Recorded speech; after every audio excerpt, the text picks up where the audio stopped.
নিমিষে একটি পরিবারের ঈদের আনন্দ থেকে সকল আনন্দ যেন নিমিষেই কান্নায় পরিণত হয়েছে। যেন একটি শোকাবহ পরিবারের কান্না। এটি দেখে চোখ ফেরানোর মতো নয়। হ্যাঁ, এই কান্না সন্তানকে বাঁচানোর আকুতি। আসসালামু আলাইকুম।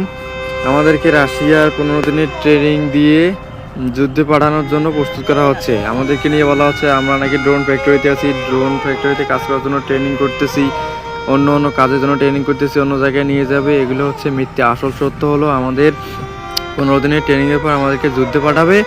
এর মধ্যে 9-10 দিনের ট্রেনিং শেষে আর বাকি কয়েকদিনের ট্রেনিংয়ে যুদ্ধে পাঠাবে। এটা হচ্ছে আসল সত্য। আপনারা বাংলাদেশ হাইকমিশন, আমি জানি না কেন আমাদের 30 জনের কথাগুলো আপনাদের মিথ্যা মনে হচ্ছে। আসল সত্য আমরা বলতেছি, আপনারা কেন বিশ্বাস করতেছেন না? যুদ্ধে যখন আমরা মরে যাব তখন হয়তো আপনারা সত্যটা বিশ্বাস করবেন। জামাত নেতার প্রতারক চক্রের হাতের পরে তাদের লোভের ফাঁদে পা দিয়ে 4টি পরিবার আজ নিঃস্ব। জমি বিক্রি করে টাকা দিয়েছেন প্রায় অর্ধ কোটি।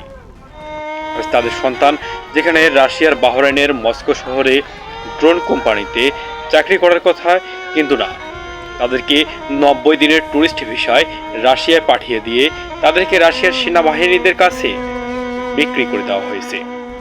আজ তাদের সন্তানরা আকুতি করছেন দেশে ফেরার বাঁচার জন্য। পরিবার বলছেন তারা এসবে কিছুই জানে না। তাদের মস্তিষ্ককে এমনভাবে ঘোলাটে করা হয়েছে যার কারণে তারা বাসায় ঢাকা থেকে এসে পাসপোর্ট ভিসা কিছুই দেখাননি। একটু ভুলের কারণে তারা আজ নিঃস্ব। আজ তাদের সন্তানরা আকুতি জানাচ্ছেন, তাদের সন্তানরা যুদ্ধ কি জিনিস তা চোখে দেখেননি। সেনাবাহিনীরা তাদেরকে প্রশিক্ষণ দিচ্ছে যুদ্ধে যাওয়ার জন্য ইউক্রেন সীমান্তে। আর মাত্র 5 দিন বাকি।